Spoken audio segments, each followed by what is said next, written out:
आप सभी को प्रभु यीशु मसीह के नाम से नमस्कार। मैं पास्टर पीताम्बर मसीह एक बार फिर से स्वागत करता हूं temple of Jesus AG church Janakipuram में।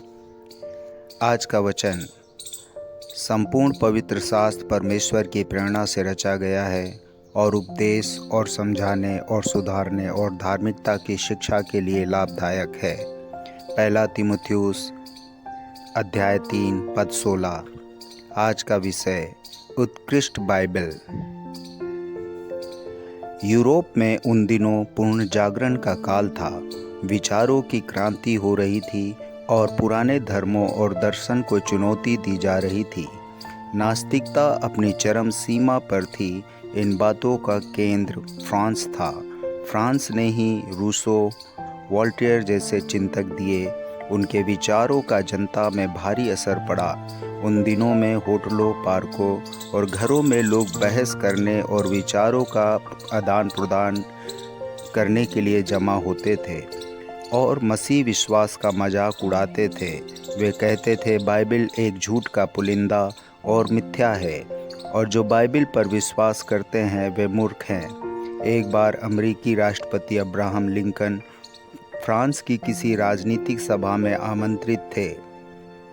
बहस चल रही थी और लोग बाइबल का मजाक उड़ा रहे थे। राष्ट्रपति अब्राहम चुप बैठे थे। लोगों ने उनसे भी अपना विचार रखने को कहा।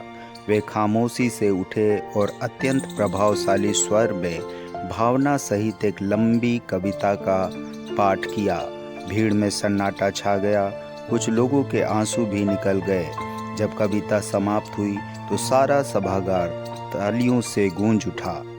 हर व्यक्ति मुक्त कंठ से कविता की प्रशंसा कर रहा था।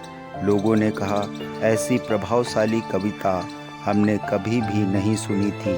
वाह, क्या विचार है, क्या उम्दा और साहित्य है। राष्ट्रपति अब्राहम लिंकन से अनुरोध किया गया कि पुनः उस कविता का स्वर पाठ करें।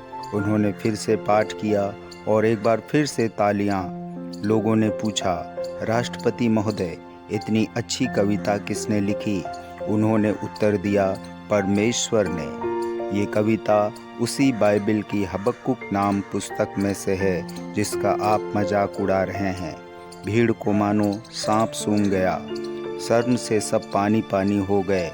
राष्ट्रपति अब्राहम लिंकन ने कहा, किसी चीज़ का मजाक उड़ाने से पहले आपको सुनिश्चित करना चाहिए कि आप उसे भली भांति जानते हैं। आपको पता ही नहीं है कि बाइबल क्या है।